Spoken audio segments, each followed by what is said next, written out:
Et si je te disais que ce que tu attends depuis si longtemps, ce qui semble ne jamais arriver, ce qui te fait pleurer en cachette au milieu de la nuit, ce qui te fait demander « Jusqu'à quand, Seigneur ?» Et si je te disais que tout cela a déjà reçu une réponse de Dieu, mais que tu ne l'as pas encore vu parce que tu regardes au mauvais endroit, arrête-toi maintenant. Respire un grand coup, parce que ce que tu vas entendre dans les prochaines minutes pourrait être exactement la parole que Dieu a gardée pour toi aujourd'hui. Je sais que tu es fatigué. Je sais que tu as prié tant de fois pour la même chose que tu en as même perdu les mots. Je sais que tu as tellement pleuré que tes yeux ont appris à verser des larmes en silence. Je sais que tu as jeûné, que tu t'es agenouillé au milieu de la nuit, que tu as dit « Seigneur, je n'en peux plus ». Et pourtant, il semble que les cieux soient fermés. Il semble que ta prière frappe le plafond et retombe. Et c'est exactement de cela que nous allons parler aujourd'hui. De cette douleur profonde, cette douleur que personne ne voit, cette douleur de celui qui croit, prie, attend et continue pourtant à scruter l'horizon sans voir le moindre signe de réponse. Parce qu'il existe un type de souffrance qui est différent de tous les autres. La souffrance de celui qui perd quelqu'un a un nom, un visage, une date. La souffrance de celui qui est trahi a un pourquoi. Il y a quelqu'un à pointer du doigt. Mais la souffrance de celui qui s'attend à Dieu et sent qu'il ne répond pas est une souffrance silencieuse, solitaire. Une souffrance que tu ne peux pas crier, car si tu cries, on aura l'impression que tu as perdu la foi. Une souffrance que tu ne peux pas expliquer, parce que ceux de l'extérieur te diront « Sois patient, continue de prier », comme si tu ne le faisais pas déjà depuis des années. Et alors tu te tais, tu ravales tes larmes, tu souris à l'extérieur pendant que tu saignes à l'intérieur, et tu continues d'attendre. Mais aujourd'hui, je veux te faire une invitation. Je veux t'inviter à regarder cette attente d'une manière complètement différente. Parce que peut-être, juste peut-être, le problème n'est pas que Dieu tarde. Peut-être que le problème réside dans la façon dont on nous a appris à percevoir le temps, à percevoir la foi et à percevoir la prière elle-même. Il y a un passage qui me touche profondément dans les psaumes où David écrit ces paroles angoissées. « Jusqu'à quand, Éternel, m'oublieras-tu sans cesse? Jusqu'à quand me cacheras-tu ta face ?» C'est ce même David qui a tué Goliath, l'homme selon le cœur de Dieu, qui a écrit les plus beaux psaumes de la Bible. Et même lui, avec toute sa foi, a traversé des moments où il a senti que Dieu l'avait oublié.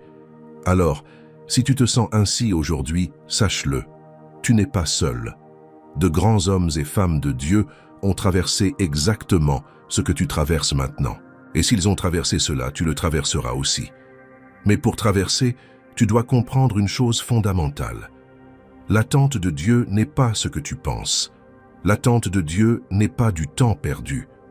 L'attente de Dieu n'est pas une punition. L'attente de Dieu n'est pas un signe qu'il t'a oublié. L'attente de Dieu est, en réalité, l'une des plus grandes preuves d'amour que le Père puisse t'offrir. Et je sais que maintenant tu penses. Comment ça de l'amour? Attendre fait mal. Attendre blesse. Attendre épuise. Et je suis d'accord avec toi. Attendre blesse vraiment. Attendre est vraiment difficile. Mais c'est précisément dans cette difficulté que réside le miracle que tu n'as pas encore réussi à voir. Parce que pendant que tu pleures en demandant la réponse, Dieu pleure avec toi, préparant quelque chose de si grand, de si immense, de tellement meilleur, que ton esprit humain ne peut pas encore le concevoir. Et c'est de cela que nous allons parler dans les prochaines minutes. Je te demande une chose avant de continuer. Ouvre ton cœur. N'écoute pas cette vidéo avec les oreilles de la raison. Écoute avec les oreilles de l'âme, parce que Dieu a une parole spécifique pour toi aujourd'hui. Et je crois que d'ici la fin de cette vidéo, quelque chose va bouger en toi. Quelque chose va être brisé. Quelque chose va être guéri. Parce que quand Dieu parle, il ne parle pas en vain. Et si tu es arrivé jusqu'ici, c'est parce qu'il veut te parler. Viens avec moi. Il y a une douleur que la plupart des gens ne pourront jamais décrire avec des mots. C'est la douleur de l'attente silencieuse.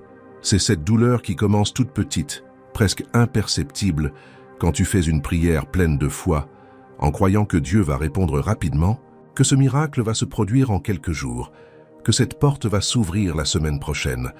Tu pries les mains levées, le cœur plein d'espoir, les yeux embués d'émotion, parce que tu sais que Dieu est fidèle. Tu sais qu'il écoute. Tu sais qu'il peut. Et alors tu attends. Un jour passe, une semaine, un mois, 6 mois, 1 an, 2 ans, 5 ans, et la réponse n'arrive pas. Et tu continues de prier. Tu continues d'aller à l'église. Tu continues de lire la Bible. Tu continues de faire tout ce qu'on t'a appris à faire. Mais à l'intérieur, quelque chose commence à changer. Cette joie de la première prière commence à se transformer en fatigue. Cette ferme espérance commence à se transformer en doute. Ce « je crois » plein de conviction commence à être remplacé par un « est-ce que » murmuré dans le noir. Et l'attente silencieuse commence à faire son travail le plus cruel. Elle commence à ronger de l'intérieur ce que personne ne voit de l'extérieur, parce que tu continues d'être le frère qui loue pendant le culte, tu continues d'être la sœur qui sert à l'église. Tu continues d'être la personne que tout le monde regarde en pensant « celle-là a une foi inébranlable ». Mais personne ne sait que quand tu rentres chez toi, tu t'allonges sur ton lit et tu fixes le plafond pendant des heures. Personne ne sait que quand tu es seul dans ta voiture, tu pleures à t'en faire mal aux yeux. Personne ne sait que quand tu ouvres la Bible pour lire, parfois les larmes brouillent les mots et tu n'arrives pas à voir. C'est ça la douleur de l'attente silencieuse. C'est une douleur sans témoin. C'est une douleur sans public. C'est une douleur que tu portes seul, entre Dieu et toi. Et c'est peut-être pour ça qu'elle est si profonde. Parce que quand tu as une douleur physique, les gens comprennent. Quand tu as une douleur émotionnelle liée à une perte, les gens comprennent. Mais quand tu as la douleur d'attendre une réponse de Dieu qui semble ne pas arriver, les gens ne comprennent pas. Ils disent « continue de prier, sois patient, Dieu a son temps ». Et tout cela est vrai. Mais ces phrases, aussi vraies soient-elles, n'enlèvent pas la douleur. Elles n'allègent pas le poids. Elles ne font pas passer la nuit plus vite quand tu es là au petit matin à parler à Dieu et à sentir qu'il ne répond pas. Et je veux être très sincère avec toi maintenant. Je ne vais pas faire semblant que cette douleur n'existe pas. Je ne vais pas te donner une jolie petite réponse toute faite comme si la vie chrétienne n'était que fleurs et victoire. Parce que la Bible ne fait pas ça. La Bible est le livre le plus honnête qui soit sur la douleur humaine. Il suffit de lire les psaumes pour voir que des hommes et des femmes de Dieu ont crié, pleuré, désespéré, questionné et ressenti exactement ce que tu ressens en ce moment. Jérémie, le prophète pleureur, a écrit un livre entier appelé « Les Lamentations ». Pourquoi? Parce qu'il souffrait. Et il n'a pas fait semblant d'aller bien. Il a pleuré, il s'est lamenté. Il a exposé sa douleur devant Dieu avec une honnêteté totale. Et Dieu ne l'a pas réprimandé. Dieu a écouté, Dieu a consolé. Et au milieu de ce livre de lamentations, jaillit l'une des plus belles phrases de la Bible. Les bontés de l'Éternel se renouvellent chaque matin, grande est ta fidélité. Cette phrase n'est pas née un jour de victoire. Cette phrase est née au milieu de la douleur. Cette phrase est née de l'attente silencieuse d'un homme qui était détruit, mais qui a quand même vu, au milieu du chaos, la fidélité de son Dieu. Et c'est ce que je veux te dire aujourd'hui. La douleur de l'attente silencieuse est réelle. Mais elle n'est pas la fin de l'histoire. Elle n'est qu'un chapitre difficile, un chapitre douloureux, un chapitre que tu aimerais sauter. Mais un chapitre qui, lorsqu'il sera terminé, te fera comprendre des choses sur Dieu que tu ne comprendrais jamais si tu avais reçu la réponse immédiatement. Parce qu'il y a une connaissance de Dieu qui ne naît que dans l'attente. Il y a une intimité avec le Père qui ne se construit que lorsque la réponse tarde. Il y a un caractère, une foi, une maturité spirituelle qui ne se développe que lorsque tu es obligé de continuer à faire confiance, même sans voir de résultat. Et je sais que maintenant, peut-être, tu penses « mais je n'en peux plus, je suis à bout, je n'arrive plus à continuer ». Et je te comprends. Vraiment. Je comprends cet épuisement. Je comprends ce vide. Je comprends ce sentiment que tu as tellement prié qu'il n'y a même plus de mots. Mais laisse-moi te rappeler une chose. Quand tes mots s'arrêtent, les mots de Dieu commencent. Quand ta force s'arrête, sa force commence. Quand ta foi devient toute petite, s'éteignant presque comme une bougie dans le vent, c'est là que le Saint-Esprit souffle sur elle et la ravive avec une flamme encore plus grande. Tu n'as pas besoin d'avoir une foi parfaite aujourd'hui. Tu n'as pas besoin d'avoir les bons mots. Tu n'as pas besoin d'avoir les réponses à toutes tes questions. Tu as juste besoin de continuer. Tu as juste besoin de faire un pas de plus. Tu as juste besoin de respirer un grand coup et de dire « Seigneur, je ne comprends pas, mais j'ai confiance ». Et ce « j'ai confiance » même dit d'une voix tremblante, même dit le cœur brisé, même dit au milieu des larmes, est la chose la plus belle qui puisse sortir de la bouche d'un enfant de Dieu. Parce que faire confiance quand tout va bien, c'est facile. Faire confiance quand les bénédictions pleuvent, c'est facile. Mais faire confiance quand tu ne vois rien, quand tu ne ressens rien, quand il semble que Dieu est silencieux, ça, mon frère, ma sœur, c'est la foi qui déplace les montagnes. C'est la foi qui fait que le Père regarde du haut du ciel et dit « Regarde, regarde comme cette personne croit en moi-même quand elle ne voit pas. Je vais l'honorer, je vais répondre, et la réponse sera plus grande que ce qu'elle n'a jamais imaginé. » Alors, si tu es dans la douleur de l'attente silencieuse aujourd'hui, je veux que tu saches, Dieu te voit, Dieu t'entend.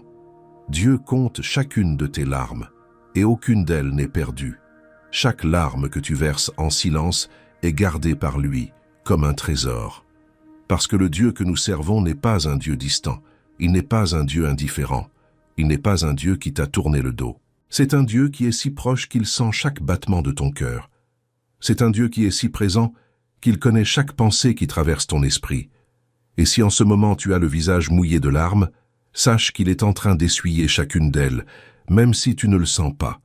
Et maintenant que nous avons regardé cette douleur en face, maintenant que nous avons reconnu qu'elle existe et qu'elle est réelle, je veux t'emmener à l'étape suivante.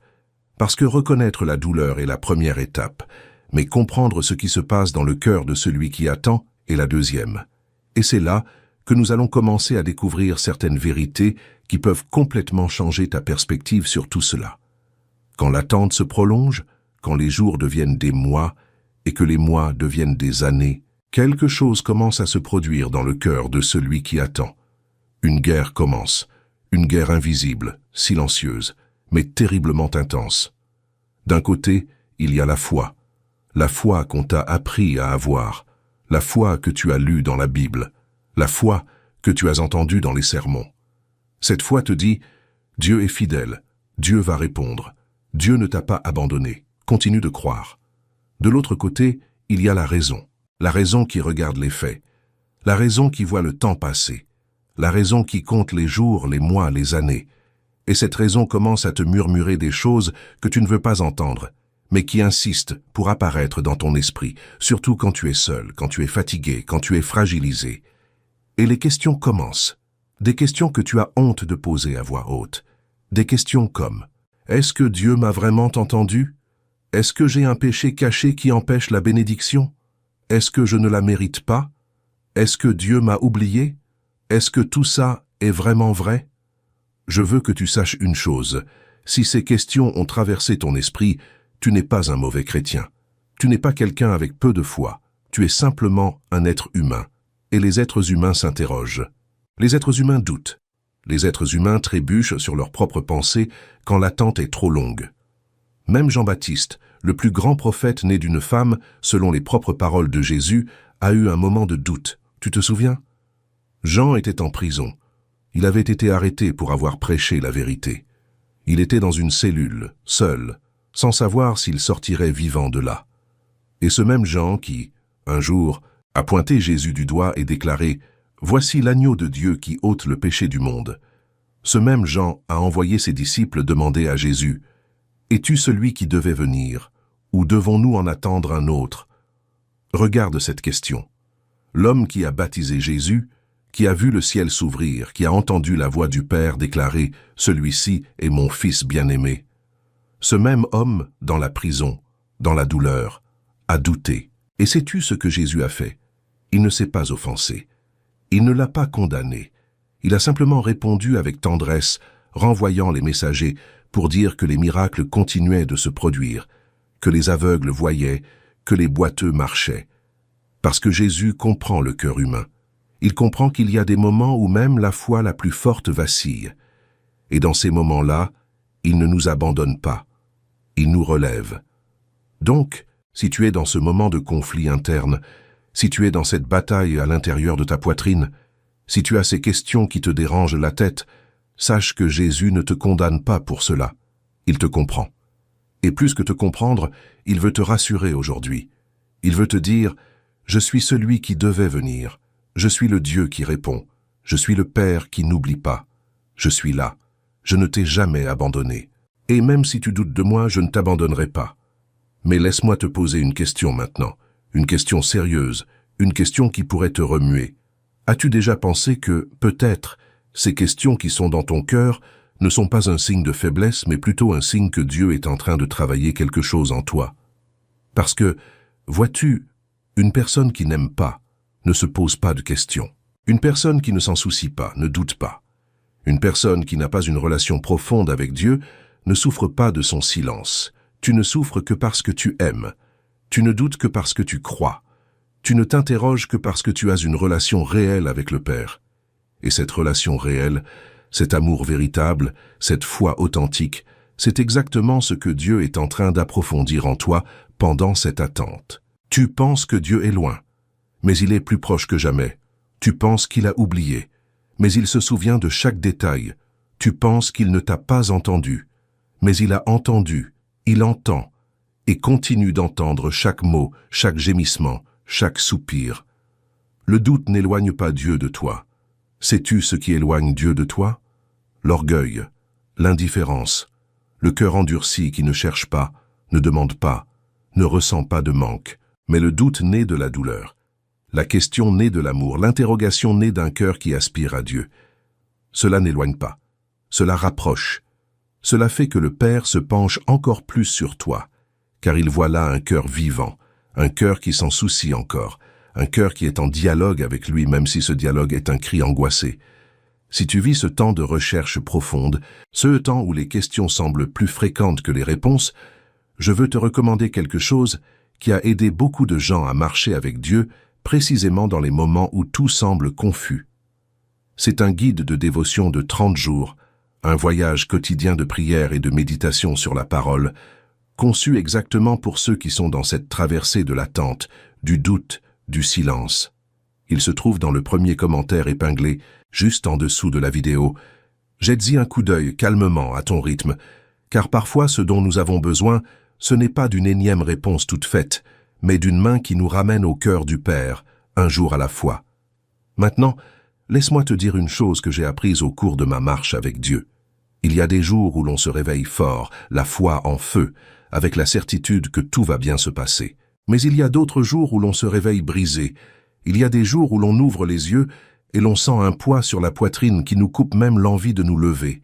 Il y a des jours où l'on doit littéralement se traîner jusqu'à la cuisine, ouvrir la Bible d'une main tremblante et dire « Seigneur, aujourd'hui je ne peux faire que ça, être là.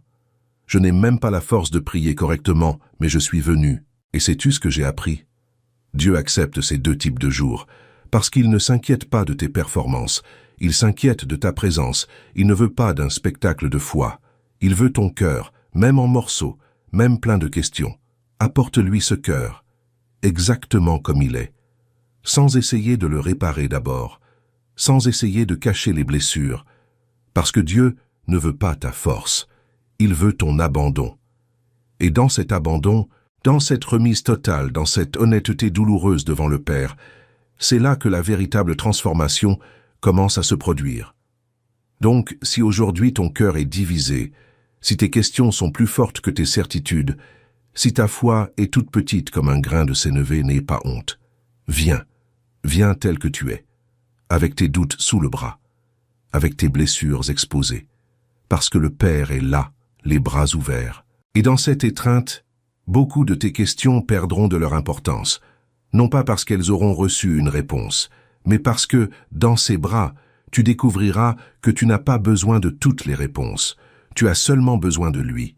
Maintenant, je dois te dire l'une des vérités les plus libératrices que j'ai connues dans ma marche avec Dieu, et je veux que tu reçoives cette vérité le cœur grand ouvert, car elle peut littéralement transformer la façon dont tu regardes ton attente. Fais bien attention, l'attente n'est pas une punition, l'attente est un processus, et je vais le répéter, car c'est important. L'attente n'est pas une punition, l'attente est un processus. Combien de fois, au milieu du retard, commençons-nous à penser que Dieu nous punit pour quelque chose?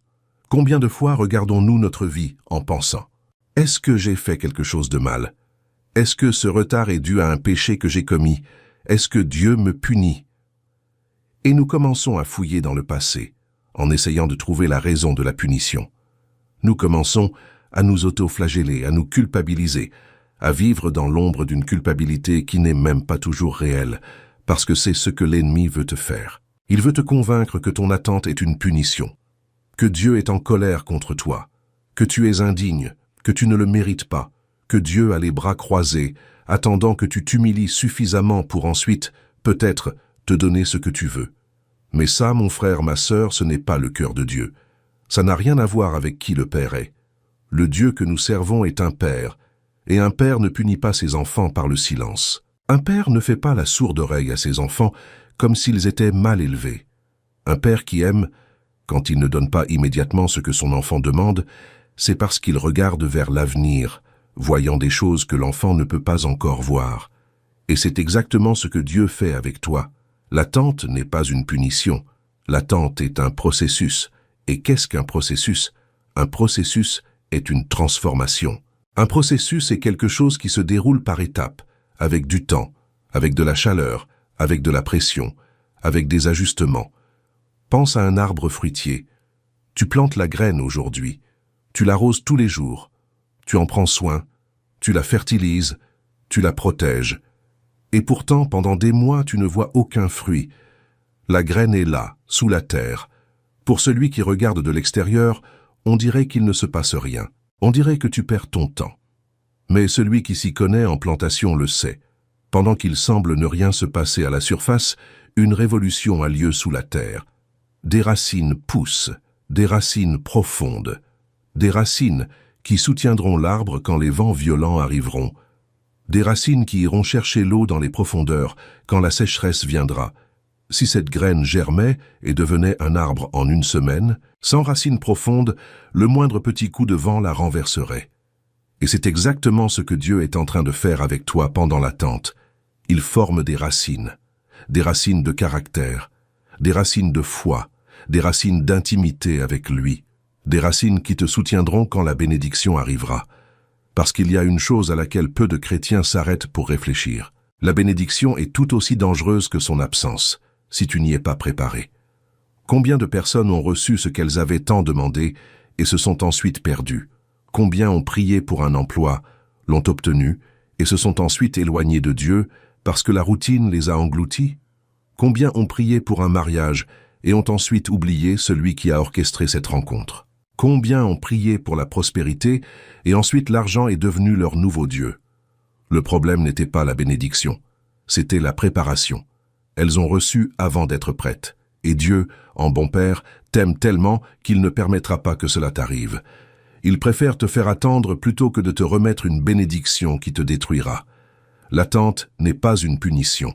L'attente est une protection déguisée en retard. Pense au fer. Un fer brut sorti de la mine ne sert pas à grand-chose. Il doit passer par le feu. Un feu intense qui le fait fondre, le moule, enlève ses impuretés. Et ensuite, il doit passer par le marteau. Des coups successifs, de la douleur, si le fer pouvait sentir. Mais ce n'est qu'après le feu et le marteau que ce fer brut se transforme en une épée tranchante, capable de remporter des batailles. Dieu fait cela avec toi. Il te met dans le feu. Il te forge avec le marteau. Et je sais que ça fait mal, je sais que ça brûle, mais il connaît ton épée. Il connaît les batailles qui t'attendent. Il connaît la grandeur de ce qu'il prépare pour toi. Si Dieu tarde, c'est que ce qu'il prépare est grand. Si l'attente est longue, c'est que le but est élevé. Tu as compris? Ton attente n'est pas vaine. Ta douleur n'est pas aléatoire. Tes larmes ne sont pas un gaspillage. Tout cela est utilisé par Dieu pour te former, pour te préparer, pour te rendre capable, pour faire de toi quelqu'un qui pourra, demain, soutenir tout ce qui aujourd'hui semble si lointain. Alors, quand tu auras envie d'abandonner au milieu du processus, souviens-toi, Dieu ne perd pas de temps. Dieu ne gaspille pas la douleur. Dieu ne fait rien sans but. Chaque jour d'attente a une raison. Chaque nuit de prière a un sens. Chaque larme versée écrit une histoire que tu ne comprendras qu'une fois arrivé de l'autre côté. Et quand tu arriveras, quand la bénédiction se manifestera enfin, tu regarderas en arrière et tu comprendras. Tu diras, « Seigneur, maintenant je comprends pourquoi tu as tardé. Maintenant je comprends pourquoi tu n'as pas répondu de la manière que je voulais dans le temps que je voulais. Maintenant je comprends que, si ça avait été plus tôt, je n'aurais pas été prêt. Si ça avait été à ma façon, ça aurait échoué. Mais à ta façon, en ton temps, tout était parfait. Et je te garantis une chose, ce moment de compréhension arrivera. Pour tous ceux qui s'attendent à Dieu, ce moment arrive. Cela peut tarder, cela peut faire mal, mais il arrive. Et quand il arrive, toute l'attente prend tout son sens. Toute la douleur trouve son but. Toute larme est essuyée par les mains du Père. Et tout ce qui semblait être un retard se révèle être en réalité le temps parfait du Dieu parfait. Maintenant, pour que tu comprennes que ce n'est pas seulement une belle théorie, mais une vérité prouvée tout au long de l'histoire de l'humanité, je veux t'inviter à regarder certaines vies dans la Bible, les vies de personnes réelles, les vies de personnes qui ont souffert exactement comme tu souffres en ce moment, des vies qui nous montrent, sans l'ombre d'un doute, que l'attente fait partie de l'action de Dieu. Viens avec moi. Ouvre ton esprit. Ouvre ton cœur. Parce que ces histoires vont t'encourager comme rien d'autre ne pourrait t'encourager. S'il y a une chose que j'aime dans la Bible, c'est qu'elle est un livre honnête.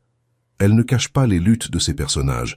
Elle ne dépeint pas les patriarches et les matriarches comme des super-héros parfaits qui n'ont jamais douté, jamais pleuré, jamais désespéré. Au contraire, elle nous montre des hommes et des femmes réels, avec des peurs réelles, des douleurs réelles, des attentes réelles. Et c'est exactement pour cela que la Bible continue de nous parler aujourd'hui, des milliers d'années plus tard. Parce que le cœur humain n'a pas changé. Les angoisses sont les mêmes, les luttes sont les mêmes. Et les réponses que Dieu a données à ces hommes et à ces femmes sont toujours les mêmes que celles qu'il te donne à toi et à moi. Commençons par Abraham. Abraham a reçu une promesse de Dieu quand il avait 75 ans. Dieu lui a dit « Je ferai de toi une grande nation ». Imagine la joie. Un homme qui a toujours rêvé d'avoir un fils, marié à Sarah, qui était stérile, qui s'était résigné à l'idée de ne jamais avoir de descendance. Et soudain, Dieu apparaît avec cette promesse extraordinaire. Abraham a cru. Il a quitté son pays. Il a abandonné tout ce qu'il connaissait. Il a suivi la voie de Dieu sans savoir où il allait. Et il a commencé à attendre. 1 an s'est écoulé, 5, 10, 15, 20, 25 ans. Abraham a maintenant 100 ans. Sarah en a 90. Peux-tu imaginer combien de fois ils ont douté? Combien de fois Sarah a pleuré en regardant son ventre vide? Combien de fois Abraham a regardé le ciel étoilé, se souvenant de la promesse de Dieu que sa descendance serait comme les étoiles, et s'est demandé « Où, Seigneur ?» Ils ont trébuché. Ils ont essayé de résoudre le problème de leurs propres mains à travers Agar. Ils ont fait des erreurs. Ils ont ri quand Dieu a renouvelé la promesse. Mais au moment opportun, Isaac est né. Et Abraham, à 100 ans, a tenu dans ses bras ce fils qu'il avait attendu pendant 25 longues années. 25 ans. Et sais-tu pourquoi Dieu a fait cela? Parce qu'il ne donnait pas seulement un fils. Il formait un père de la foi. Un père qui servirait de référence à des milliards de personnes à travers l'histoire. L'attente n'était pas un gaspillage, c'était une formation. Passons maintenant à Joseph, le jeune rêveur à qui Dieu a donné des rêves magnifiques. Des rêves qu'un jour il serait grand, que même ses frères se prosterneraient devant lui. Joseph a raconté ses rêves avec l'innocence de la jeunesse. Et que s'est-il passé? Ses frères, par jalousie, l'ont jeté dans une citerne, l'ont vendu comme esclave, et ont dit à son père qu'il était mort. Imagine la douleur de ce jeune homme de 17 ans, vendu comme marchandise, loin de sa famille, dans un pays étranger servant dans la maison d'un Égyptien nommé Potiphar. Mais même là, Joseph est resté fidèle à Dieu, et quand la femme de Potiphar a commencé à le harceler, il a refusé, par crainte de Dieu. Et quelle a été la récompense de sa fidélité?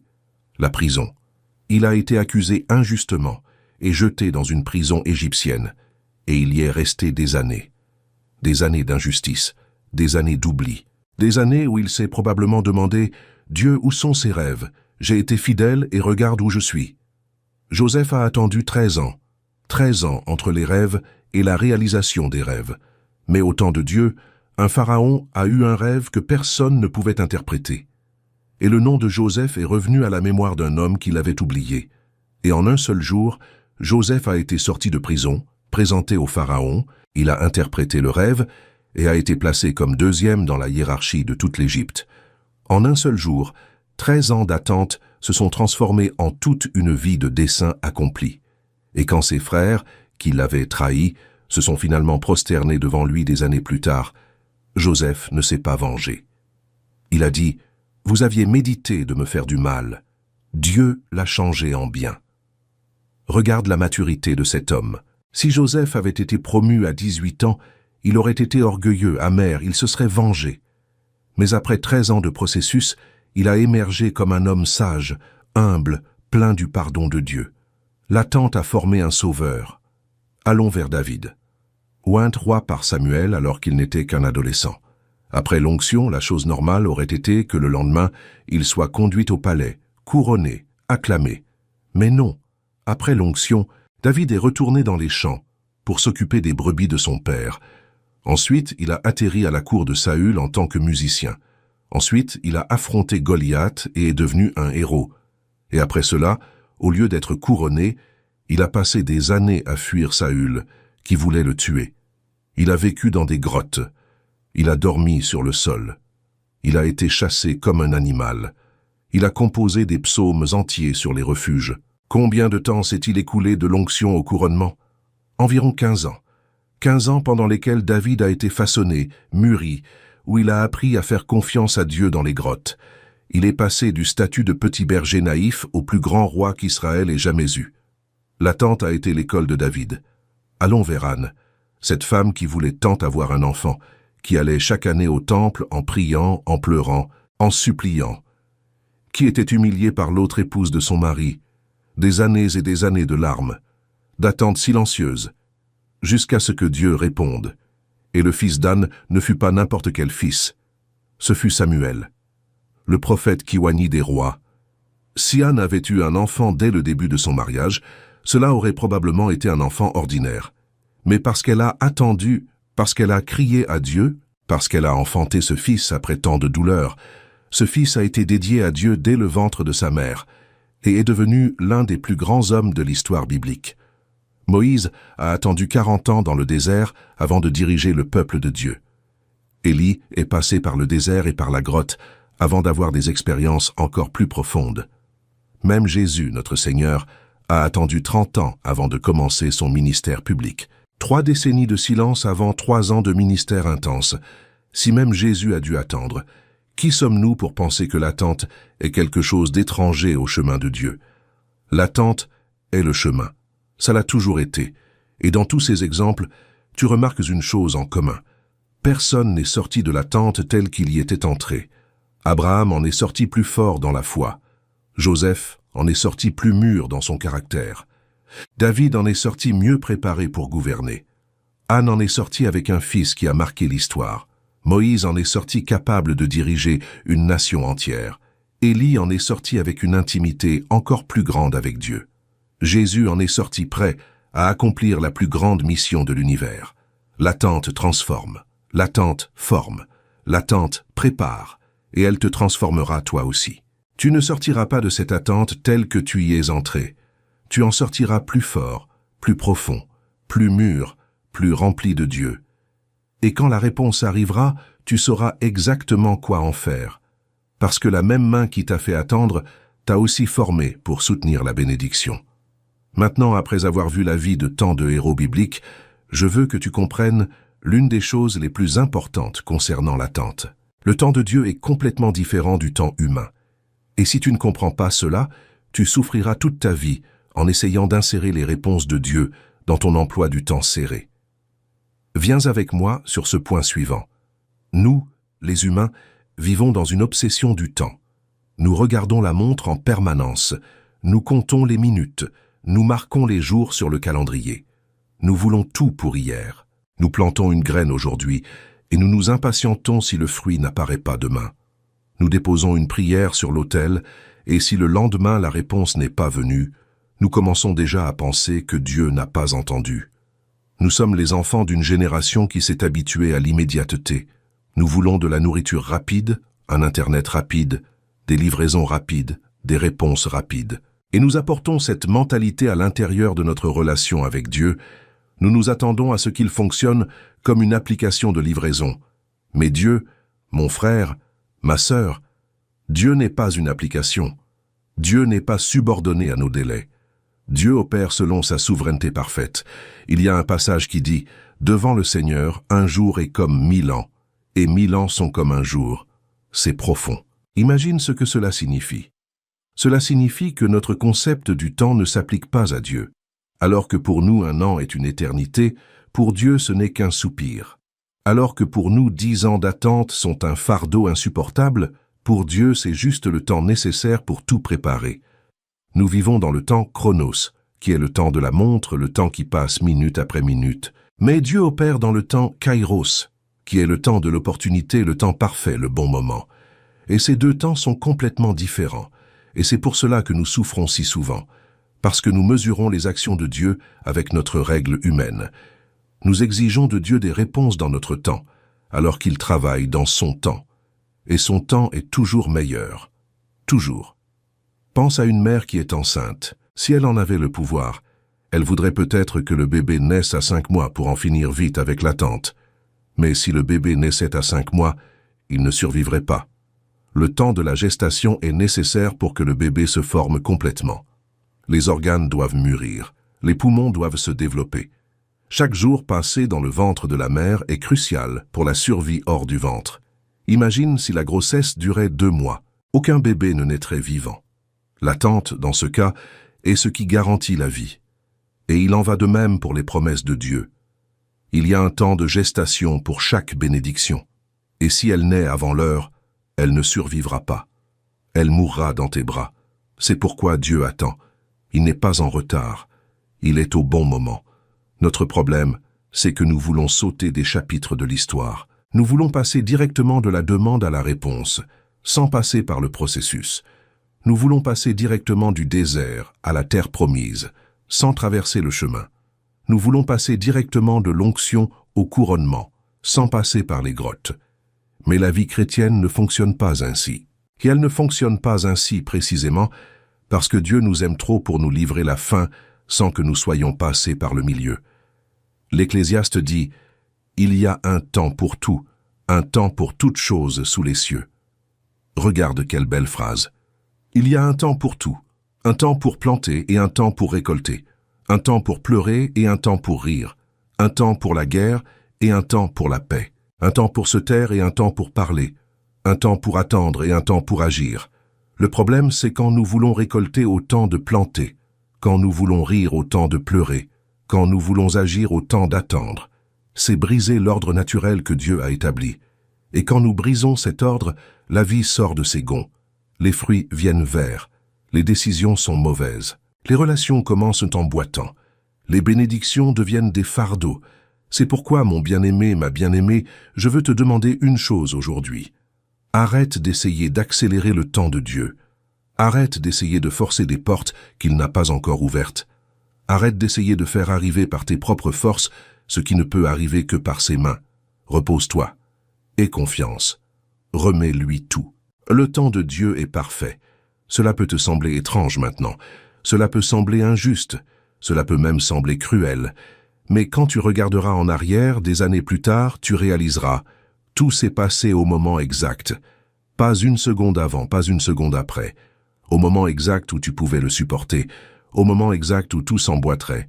Au moment exact où la gloire serait la plus grande. » Je connais tellement d'histoires de personnes qui ont prié pendant des années pour quelque chose, qui ont beaucoup souffert, qui ont pensé que Dieu n'écouterait pas.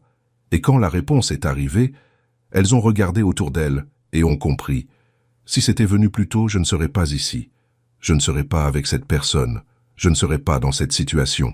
Je n'aurais pas eu cette opportunité. Il fallait que tout se passe exactement au moment où ça s'est passé, parce que si ça avait été différent, ça ne collerait pas. Dieu est comme un chef d'orchestre. Il dirige l'orchestre de ta vie. Chaque instrument doit entrer au moment exact. Si le violon entre plus tôt, il gâche la symphonie. Si le piano entre plus tard, il brise le rythme. Mais quand tout entre au bon moment, sous la direction du chef, le résultat est une symphonie glorieuse. Et c'est ce que Dieu fait avec toi. Chaque événement de ta vie est une note. Chaque attente est un silence nécessaire sur la partition. Chaque douleur est un accord en mode mineur qui donne de la profondeur à la musique. Et quand la symphonie sera terminée, tu adoreras le chef d'orchestre qui l'a composé. En attendant, fais-lui confiance, même si tu ne comprends pas la partition, même si la note que tu joues maintenant te semble dissonante. Fais confiance, parce que le chef d'orchestre sait ce qu'il fait. Maintenant, tu te dis peut-être, très bien, je comprends que le temps de Dieu est différent. Je comprends qu'il ne tarde pas pour rien, mais pourquoi a-t-on l'impression qu'il ne se passe rien? Pourquoi tout semble si figé? Pourquoi Dieu semble-t-il si absent? Et c'est là que nous arrivons au point suivant, qui est peut-être le plus puissant de tout ce message. Viens avec moi. Il y a une vérité qui peut complètement transformer ta façon de voir cette attente. Une vérité qui, si tu l'embrasses, te donnera une paix que tu n'as pas ressentie depuis longtemps. La vérité est celle-ci. Dieu continue de travailler dans l'invisible, même quand il semble ne rien se passer. Laisse-moi te dire une chose. Nous, les humains, sommes des êtres extrêmement visuels. Nous avons besoin de voir pour croire. Nous croyons en ce que nous pouvons toucher, mesurer, observer. Et c'est pour cela que l'attente en Dieu est si difficile, parce que Dieu travaille beaucoup plus dans l'invisible que dans le visible. Pendant que nos yeux cherchent des signes ici et là, Dieu déplace des univers entiers dans des endroits que nous ne pouvons pas voir. Pense à un iceberg. La pointe que nous voyons à la surface n'est que 10% de la masse totale. Les 90% restants sont immergés, là où les yeux ne peuvent pas aller. C'est pour cela que les icebergs sont si dangereux pour les navires. Le capitaine ne voit que la pointe et pense qu'il peut facilement l'esquiver. Mais en dessous se trouve une montagne de glace qui peut déchirer la coque en morceaux. La vie spirituelle fonctionne de la même manière. Ce que tu vois se passer dans ta vie n'est que 10% de ce que Dieu est en train de faire. Les autres 90% se passent dans la dimension invisible, dans les coulisses de ton histoire. Il y a une histoire dans le livre de Daniel qui est extraordinaire. Daniel priait depuis 21 jours, cherchant à comprendre une vision. Et pendant ces 21 jours, il n'a reçu aucune réponse. Du point de vue humain, il semblait que Dieu n'écoutait pas. Mais ensuite, le 21e jour, un ange est apparu, et il a dit quelque chose d'impressionnant.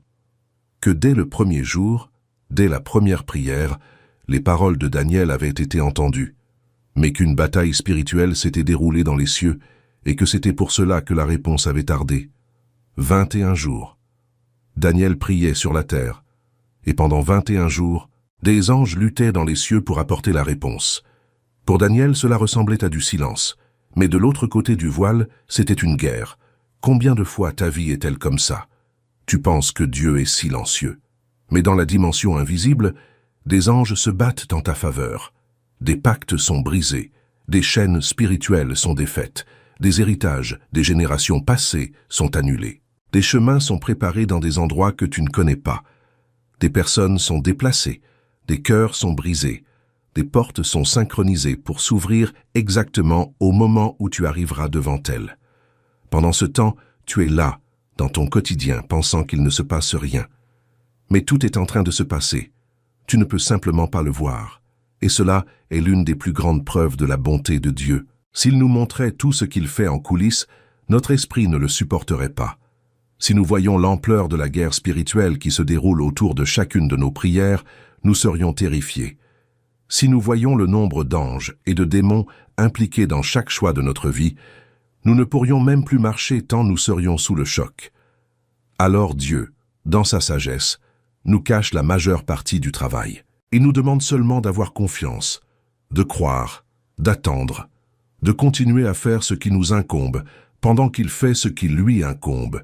Et c'est le défi de la foi. Croire en l'invisible, avoir confiance en ce que les yeux ne peuvent pas voir, croire que Dieu travaille même quand il semble ne rien se passer.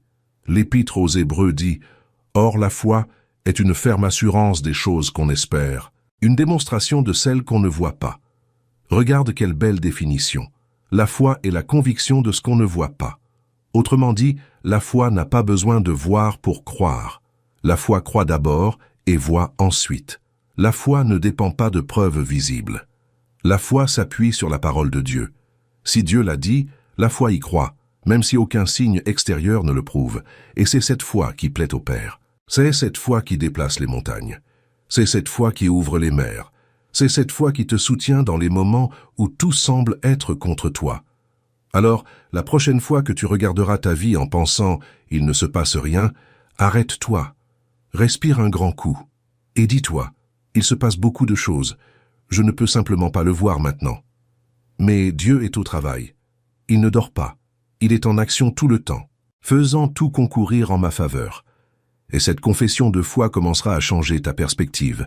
Et quand la réponse se manifestera enfin, tu regarderas en arrière et tu réaliseras que tout ce que tu appelais silence était en fait Dieu en train de construire en secret la plus grande surprise de ta vie. Si tu veux vivre cela concrètement jour après jour, en cultivant cette foi qui voit l'invisible même quand tout semble figé, regarde le premier commentaire épinglé. Maintenant, je dois te parler d'une des réalités les plus importantes de l'attente, une réalité que beaucoup de chrétiens ne comprennent pas, et c'est pourquoi ils souffrent plus qu'ils ne le devraient. L'attente, bien souvent, est une protection déguisée. Combien de fois as-tu regardé en arrière dans ta vie et remercié Dieu pour quelque chose qui n'est pas arrivé? Combien de fois as-tu pensé « Si j'avais obtenu ce travail, heureusement que ça n'a pas marché, parce que l'entreprise a fait faillite 6 mois plus tard. » Ou bien « Si je m'étais marié avec cette personne, quel soulagement, parce qu'ensuite j'ai découvert des choses qui auraient détruit ma vie. » Ou encore « Si j'étais allé vivre dans cette ville, heureusement que je n'y suis pas allé, parce qu'il s'est passé des choses terribles là-bas. » Combien de fois as-tu remercié pour une prière restée sans réponse? Ces moments-là, ces regards vers le passé, sont de puissantes révélations, parce qu'ils nous montrent que beaucoup des choses que nous avons tant demandées et que Dieu ne nous a pas données étaient des pièges déguisés en bénédictions. C'étaient des portes qui semblaient être les bonnes, mais qui auraient mené à la destruction. C'étaient des personnes qui semblaient parfaites, mais qui auraient apporté de l'amertume. C'étaient des opportunités qui paraissaient en or, mais qui étaient dorées à l'extérieur et vides à l'intérieur. Dieu, en bon Père, a vu ce que tu ne pouvais pas voir. Il a vu ce qui était dans le futur. Il a perçu les dangers dont tu ne soupçonnais même pas l'existence, et lui, par amour, t'a protégé. Il a dit non, ou il a dit attends. Et cette négative, ce attends, a été la plus grande démonstration d'amour qu'il aurait pu te donner. Tu trouves dur que Dieu n'ait pas répondu comme tu le voulais, mais peut-être que des années plus tard, tu regarderas en arrière et tu réaliseras que ce retard a été le salut de ta vie, que ce pourquoi tu as tant pleuré de ne pas l'avoir reçu était en fait un poison emballé dans un joli papier, que le travail que tu n'as pas obtenu t'aurait éloigné de ta famille, que la relation qui n'a pas abouti t'aurait rendu malheureux pour le reste de ta vie, que l'opportunité qui s'est échappée t'aurait placé sur des chemins glissants. Dieu n'est pas seulement un Père qui donne, Dieu est un Père qui protège. Et parfois, protéger signifie ne pas donner. Protéger signifie attendre. Protéger signifie dire non, même en sachant que l'enfant va pleurer. Parce que le Père sait ce que l'enfant ne sait pas. Le Père voit ce que l'enfant ne voit pas. Le Père a une vision d'ensemble que l'enfant, dans sa myopie temporelle, ne peut pas avoir. Imagine un enfant de 4 ans demandant à sa mère un couteau bien aiguisé. L'enfant voit le couteau briller sur le plan de travail et le trouve merveilleux. Il veut jouer avec. Il pleure, tape du pied, supplie. Mais la mère, par amour, dit non. L'enfant ne comprend pas. Il pense que sa mère est cruelle. Mais la mère sait que si elle donne ce couteau, l'enfant se blessera gravement. Alors la mère, précisément parce qu'elle aime, dit non, même en voyant l'enfant pleurer, même en se faisant traiter de cruel, parce que son amour est plus grand que le désir de l'enfant. Nous sommes cet enfant devant Dieu. Beaucoup des choses que nous demandons, avec larmes et supplications, sont comme ce couteau aiguisé. Elles paraissent belles, brillantes, désirables. Mais Dieu qui voit l'ensemble sait que cela nous ferait du mal. Et alors il dit non, ou attends, et nous ne comprenons pas. Mais son amour est plus grand. Il ne peut pas donner ce qui va te détruire, même si tu le demandes en hurlant. Mais il y a une autre dimension de cette protection qui est encore plus profonde. L'attente ne nous protège pas seulement des mauvais choix. L'attente nous protège aussi de nous-mêmes. Parce que, et je dois être très honnête maintenant, très souvent le problème ce n'est pas ce que nous demandons. Le problème c'est nous. Nous ne sommes pas prêts à recevoir. Nous n'avons pas la maturité pour gérer. Nous avons encore des blessures intérieures qui, si la bénédiction arrivait maintenant, transformeraient cette bénédiction en un miroir de nos douleurs. Pense à quelqu'un qui lutte contre une profonde blessure de rejet. Cette personne prie en demandant une relation. Elle prie en larmes, demandant quelqu'un à aimer et par qui être aimé. Et Dieu, dans son soin, ne répond pas immédiatement. Pourquoi? Parce que s'il donnait une relation à quelqu'un avec une blessure de rejet ouverte, cette personne transformerait la relation en un médicament émotionnel. Elle exigerait de l'autre des choses que seul Dieu peut donner. Elle serait frustrée quand l'autre échouerait à la guérir. Elle détruirait la relation. Alors Dieu, par amour, travaille d'abord la blessure. Il guérit d'abord le rejet. Il restaure d'abord l'identité. Et ce n'est qu'après, quand la personne est déjà entière, qu'il amène la relation. Parce qu'alors cette relation ne sera plus une béquille. Ce sera une bénédiction. Ce sera la célébration de deux personnes entières qui ont choisi de marcher ensemble. Tu vois la différence? Il en va de même pour l'argent, la carrière, les opportunités. Si Dieu donnait de l'argent à quelqu'un qui a une blessure d'insécurité, cette personne utiliserait l'argent pour prouver sa valeur et se détruirait dans le processus. Si Dieu donnait une grande plateforme à quelqu'un qui a une blessure d'orgueil, cette personne se corromprait. Alors Dieu travaille d'abord de l'intérieur. Avant de te donner ce que tu as demandé, il transforme qui tu es. Et ce travail intérieur est invisible, douloureux, lent. Mais c'est la plus grande preuve de l'amour du Père, parce qu'il ne veut pas seulement te donner des choses. Il veut te donner des choses qui te feront du bien, et pour cela, tu dois être la bonne personne pour ces choses. Il y a une phrase qui dit « Ne demande pas à Dieu une charge que tes épaules ne peuvent pas porter. Demande-lui des épaules solides pour porter la charge qu'il a réservée pour toi. » Tu comprends? La plupart des gens prient pour des choses, mais Dieu s'intéresse à te former, toi. Et quand tu es formé, les choses viennent comme une conséquence naturelle, sans te détruire, parce que tu es déjà assez fort pour les soutenir.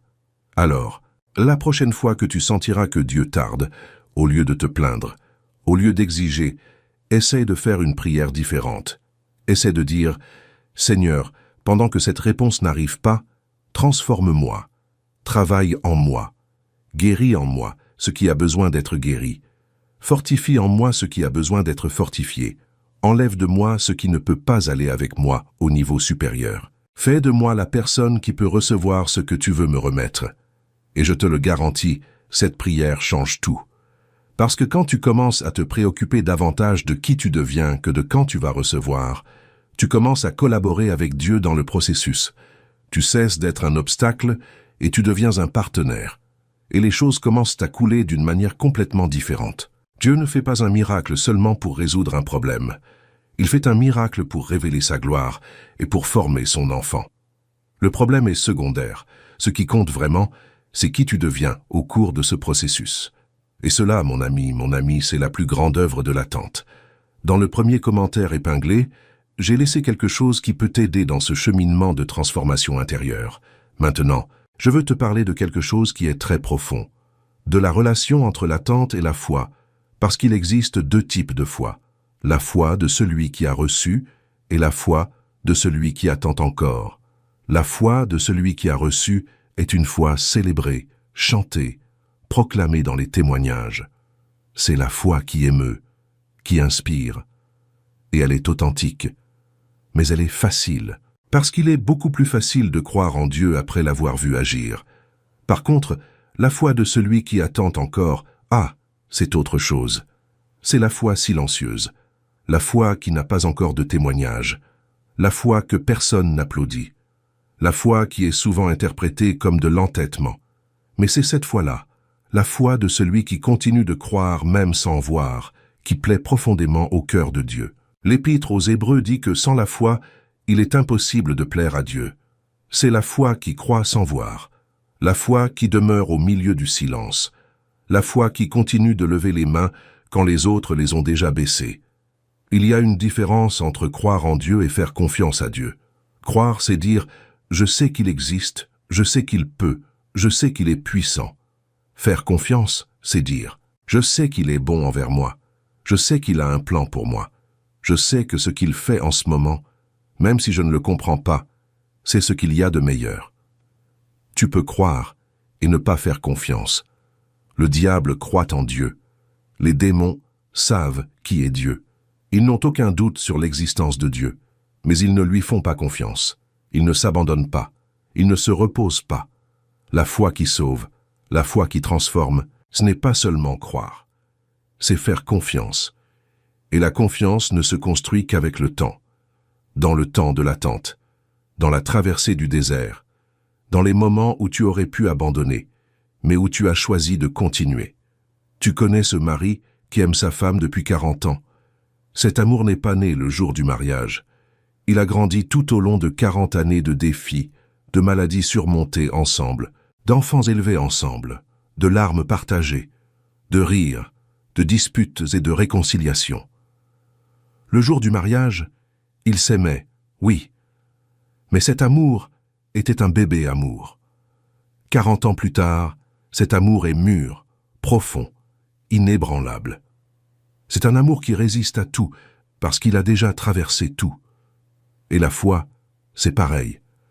À chaque attente que tu traverses, à chaque silence que tu supportes, à chaque jour où tu choisis de continuer à croire même sans voir, ta foi grandit, plus profonde, plus inébranlable, plus réelle.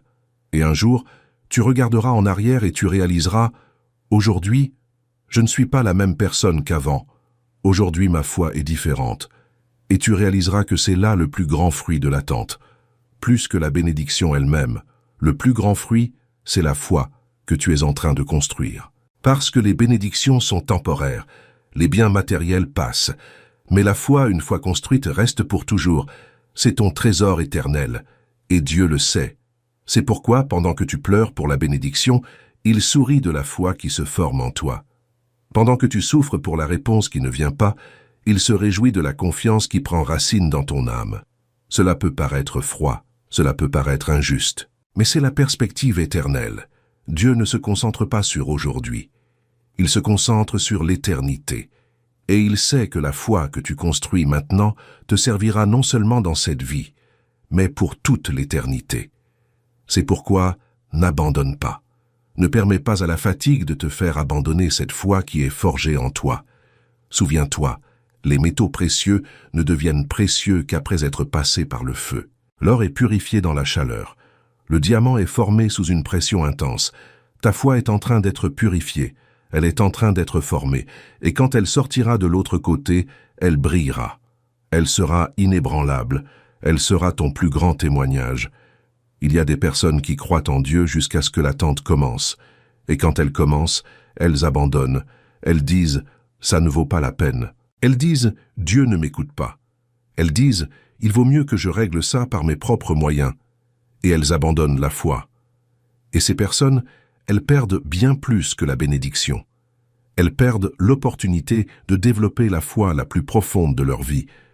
Et il y a d'autres personnes, et ma prière est que tu sois l'une d'entre elles, qui traversent l'attente en croyant, qui continuent de lever les mains dans la louange même quand le cœur est lourd, qui continuent de donner leur dîme même quand les fins de mois sont difficiles, qui continuent d'aller à l'église même quand le corps est fatigué, qui continuent de prier même quand la prière semble ne pas monter. Et ces personnes-là, ces personnes émergent de l'autre côté de la tente, non seulement avec la bénédiction dans les mains, mais avec une foi qui est de l'or pur, une foi qui les soutiendra dans tous les prochains chapitres de leur vie. Tu veux franchir la prochaine étape dans cette marche de foi mature? Regarde le premier commentaire épinglé. Maintenant, je veux te parler de quelque chose qui est peut-être la clé de tout ce dont nous discutons. Dieu prépare d'abord le cœur avant la bénédiction. Et si tu comprends cela, beaucoup de choses vont s'éclaircir dans ton esprit. Il existe un ordre spirituel qui est immuable. Cet ordre est le suivant. On forme d'abord le vase, puis on y place le contenu. On prépare d'abord le sol, puis on y plante la graine. Dieu ne met jamais de vin nouveau dans de vieilles outres. Jamais. Jésus lui-même l'a enseigné. Si tu mets du vin nouveau dans de vieilles outres, le vin fermente, l'outre se déchire, et tu perds les deux. C'est pourquoi Dieu investit toujours du temps pour renouveler l'outre avant de verser le vin nouveau. Et c'est exactement ce qui se passe avec toi. Pendant que tu demandes à Dieu le contenu, il travaille sur le vase. Pendant que tu demandes la bénédiction, il forme le cœur qui la recevra. Je vais te donner un exemple concret. Imagine une personne qui prie pour avoir une famille. Elle veut se marier, elle veut avoir des enfants, elle veut une maison pleine d'amour. Une belle prière, un désir légitime. Mais imagine que cette personne ait grandi dans un foyer dysfonctionnel, qu'elle ait vu ses parents se disputer toute leur vie, qu'elle ait intériorisé de mauvais schémas de communication, qu'elle ne sache pas gérer les conflits, qu'elle ait tendance à exploser lorsqu'elle est contrariée. Si Dieu donnait simplement une famille à cette personne, que se passerait-il? Elle reproduirait les schémas qu'elle a absorbés. Elle répéterait avec ses enfants les mêmes erreurs que ses parents ont commises avec elle. Elle créerait une famille dysfonctionnelle, tout comme celle qu'elle a vécue dans son enfance. Alors Dieu, dans son soin, travaille d'abord. Il amène cette personne à chercher la guérison intérieure. Il amène cette personne à apprendre de nouveaux schémas. Il amène cette personne à briser des générations entières de comportements qui ont causé de la souffrance. Et ce n'est qu'après, quand cette personne est prête, quand elle ne reproduira plus la douleur qu'elle a vécue, que Dieu lui remet la famille. Et maintenant cette famille naît bénie. Elle naît saine. Elle naît différente. Parce que le vase a été préparé avant que le contenu ne soit versé. Et cela vaut pour tout. Des gens prient pour l'argent mais ne savent pas le gérer. Dieu leur apprend d'abord à gérer le peu, avant de donner le beaucoup. Des gens prient pour avoir des plateformes mais sont orgueilleux. Dieu travaille d'abord l'humilité, avant de donner la visibilité. Des gens prient pour le pouvoir mais sont pleins de révolte. Dieu travaille d'abord le caractère, avant de donner l'autorité. Et plus ton appel est élevé, plus ce travail intérieur sera profond. Parce que plus la bénédiction est grande, plus le cœur nécessaire pour la soutenir doit l'être aussi. On ne peut pas mettre un trésor en or dans une petite tirelire en argile. Elle se brisera. Et Dieu t'aime trop pour laisser son trésor se déverser dans un cœur qui va voler en éclats. Pense à Moïse. Il a été élevé dans le palais de Pharaon. Il était pratiquement un prince d'Égypte. Il avait toutes les qualifications humaines pour être un grand dirigeant. Il était instruit. Il était influent. Mais avec toute cette formation humaine, il n'était pas encore prêt pour la mission de Dieu. Lorsqu'il a essayé d'agir par ses propres forces, à l'âge de 40 ans, il a tué un Égyptien et a dû fuir dans le désert. Pourquoi? Parce qu'il avait le CV extérieur, mais il n'avait pas le caractère intérieur. Il avait la sagesse de l'Égypte, mais il n'avait pas la sagesse d'en haut. Alors Dieu l'a mis dans le désert pendant 40 ans de plus. 40 ans à s'occuper de moutons. 40 ans loin de tout ce qu'il connaissait. 40 ans d'apparente insignifiance. Mais pendant ces 40 ans, Dieu arrachait de lui l'orgueil égyptien. Il brisait l'autosuffisance. Il formait un homme doux, le plus doux de la surface de la terre, comme la Bible elle-même le décrit. Quand Moïse avait 40 ans, il était un leader guerrier, impulsif. Quand il en a eu 80, c'était un homme humble, brisé, qui ne se croyait même pas capable de parler correctement. Et c'est ce Moïse humble, ce Moïse préparé, que Dieu a utilisé pour libérer tout un peuple. L'attente de 40 ans n'a pas été une perte de temps. Ce fut la formation du plus grand leader de l'Ancien Testament. Et je te le demande, que forme Dieu en toi en ce moment? Quel est le travail intérieur qu'il est en train d'accomplir pendant que tu attends? Arrête-toi un instant, fais cette réflexion, regarde ta vie, tes pensées, tes réactions. Où Dieu travaille-t-il? Qu'est-ce qu'il t'enlève? Qu'est-ce qu'il ajoute? Souvent, quand on s'arrête pour regarder, on commence à voir des choses qu'on ne voyait pas avant.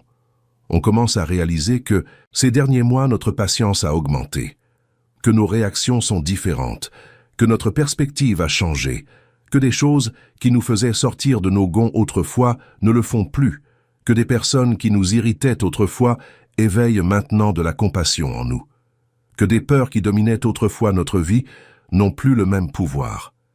C'est ça, le travail de Dieu dans l'invisible. C'est le vase en train d'être préparé. C'est le cœur en train d'être travaillé. Et chacune de ces petites transformations est un signe que la bénédiction approche.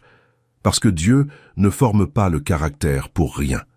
Dieu ne travaille pas le cœur sans un but. Toute transformation intérieure est la préparation de quelque chose qui est encore à venir.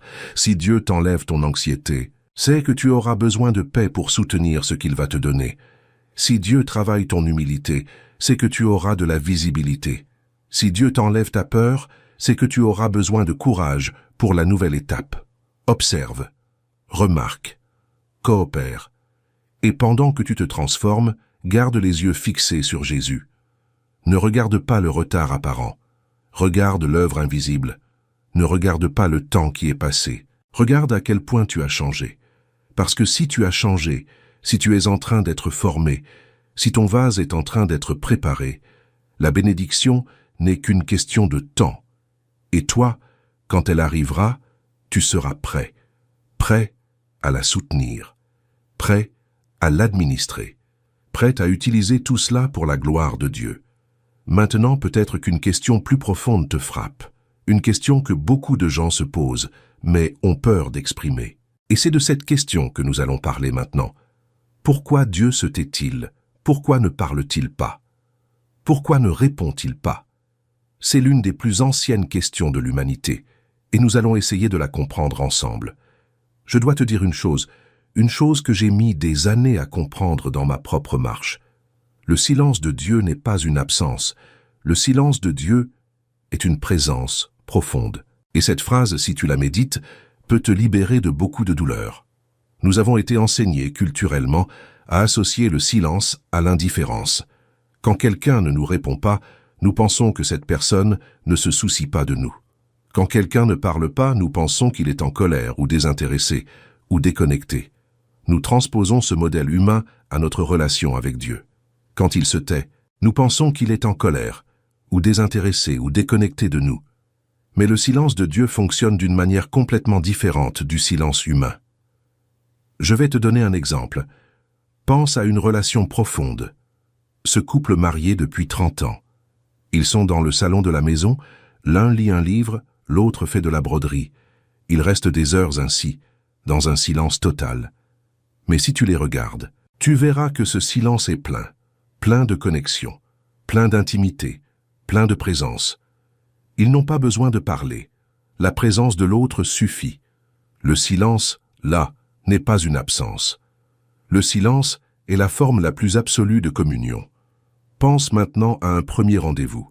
Deux personnes qui se connaissent à peine, sortant ensemble pour la première fois. S'il y a un moment de silence lors de ce rendez-vous, c'est un silence gênant, vide, inconfortable. Chacun commence à réfléchir à ce qu'il pourrait dire pour briser cela, parce que dans cette relation encore superficielle, le silence est un vide. Le silence de Dieu, pour celui qui a une relation profonde avec lui, est comme ce silence des 30 ans de mariage. C'est un silence plein, c'est un silence présent, c'est un silence où, même sans mots, Dieu est là, près de toi, t'aimant, te soutenant, prenant soin de toi. Tu n'as simplement pas encore appris à lire ce silence, mais il y a quelque chose d'encore plus profond. Le silence de Dieu, bien souvent, est pédagogique. Il se tait pour t'enseigner des choses que tu n'apprendrais que dans le silence. Si Dieu répondait à toutes tes prières immédiatement, que serais-tu? Tu serais un bébé spirituel, tu serais quelqu'un d'immature, qui ne se met en relation avec Dieu qu'à cause de ce qu'il peut recevoir. Tu serais quelqu'un qui voit Dieu comme un distributeur automatique divin, et non comme un père. Dieu veut former des enfants matures, des enfants qui cherchent sa face et pas seulement ses mains. Des enfants qui l'aiment pour ce qu'il est et non seulement pour ce qu'il peut faire. Et pour former ce genre d'enfant, il faut parfois le silence. Parce que c'est dans le silence qu'on apprend à chercher.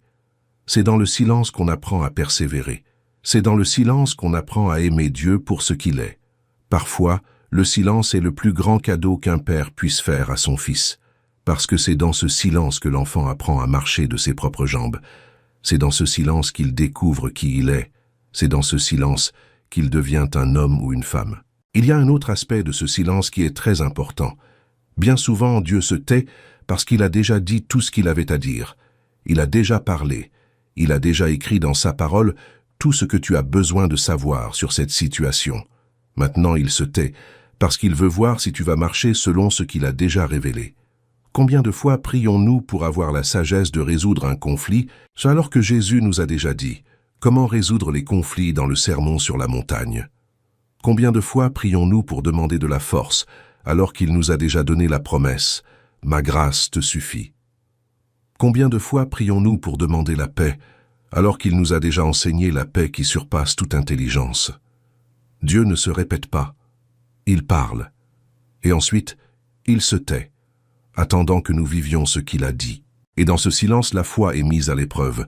La foi se manifeste dans l'obéissance. Tu peux dire que tu as la foi tant que la bénédiction n'arrive pas, mais la vraie foi se révèle dans l'obéissance à tout ce que Dieu a déjà dit, même sans nouveaux mots, même sans nouveaux signes. Il y a aussi l'aspect du silence qui réaligne. Dieu reste parfois silencieux pour t'aligner, pour que tu cesses de courir après tes propres volontés et que tu commences de chercher sa volonté. Beaucoup de prières sont faites avec un cœur désaligné. On demande des choses qui ne sont pas la volonté de Dieu pour notre vie. Et Dieu, par amour, ne répond pas. Non pas parce qu'il ne le peut pas, mais parce qu'il sait que ce n'est pas le meilleur. Et il reste silencieux jusqu'à ce que nous commencions à nous en rendre compte, jusqu'à ce que nous commencions à reformuler nos prières, jusqu'à ce que nous commencions à dire « Seigneur, que ta volonté soit faite et non la mienne ». Et quand ce revirement se produit dans le cœur, quand on arrête de vouloir son propre plan pour commencer à vouloir son plan, alors Dieu commence à parler. Alors les portes commencent à s'ouvrir. Alors les réponses commencent à arriver. Mais avant ce revirement, le silence demeure. Non pas parce que Dieu est en colère, mais parce qu'il attend que tu sois aligné. Et c'est là une autre démonstration de l'amour du Père. Il ne va pas te donner une mauvaise chose juste pour te faire taire. Il va attendre que tu veuilles la bonne chose. Et finalement, il existe un aspect du silence qui passe très souvent inaperçu. Le silence de Dieu te pousse de l'autre côté. Quand Dieu se tait, tu es forcé de chercher plus, d'aller plus en profondeur, de prier plus, de jeûner, d'étudier la Bible avec plus de faim, d'adorer avec plus d'intensité. Et dans cet effort de recherche, tu trouves un Dieu que tu n'avais jamais rencontré auparavant. Un Dieu plus profond, plus intime, plus glorieux. Jérémie a écrit « Vous me chercherez, et vous me trouverez, si vous me cherchez de tout votre cœur. » Dieu se laisse trouver par celui qui le cherche de tout son cœur. Et souvent, le silence est précisément ce qui te fait le chercher de tout ton cœur. Parce que s'il répondait toujours, tu le chercherais de façon superficielle. Mais quand il se tait, ta quête s'approfondit. Et quand tu le trouves de l'autre côté de ce silence, tu découvres que le plus grand cadeau n'a jamais été la réponse. C'était lui-même. C'était Dieu lui-même, se révélant de manière plus profonde. J'ai préparé quelque chose de spécial pour ceux qui veulent aller plus loin. C'est dans le premier commentaire épinglé. Maintenant, après tout cela, je dois te réaffirmer une vérité qui est peut-être la plus consolatrice de toutes. Le retard n'est pas un déni. Le retard est la perfection divine. Il y a une douleur particulière à croire que Dieu a dit non. Et il y a une autre douleur à penser que Dieu tarde. Mais il doit y avoir une distinction claire. Le retard n'est pas un refus. L'attente n'est pas un rejet. L'attente n'est pas un abandon. Parce que l'esprit humain, surtout dans les moments de fatigue, commence à interpréter le retard de façon négative. Commence à penser que si ça ne s'est pas encore produit, c'est que ça ne se produira jamais.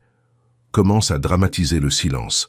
Mais la vérité, c'est qu'aux yeux de Dieu, il n'y a pas de retard. Il y a le temps parfait.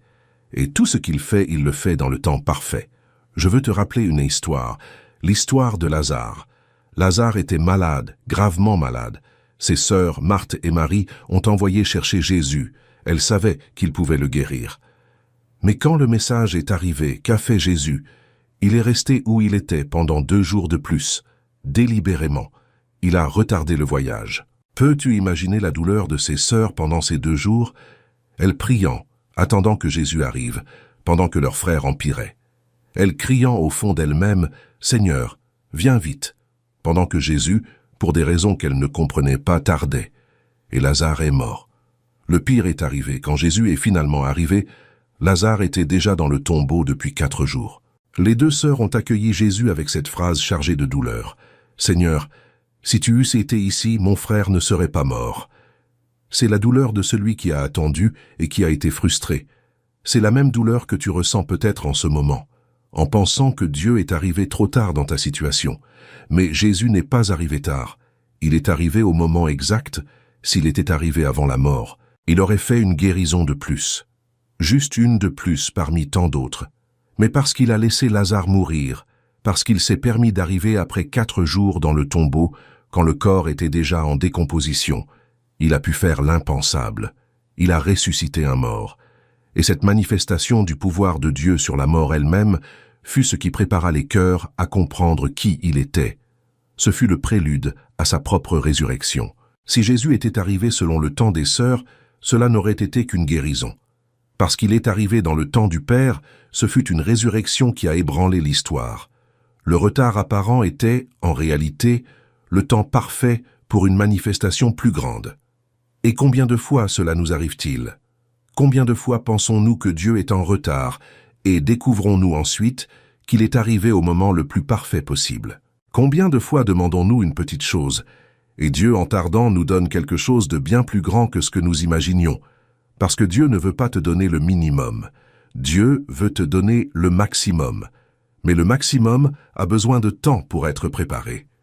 Dieu est le Dieu qui peut faire, par la puissance qui agit en nous, infiniment au-delà de tout ce que nous demandons ou pensons. Il ne veut pas te donner ta demande. Il veut surpasser ta demande. Et pour surpasser, il a besoin de temps.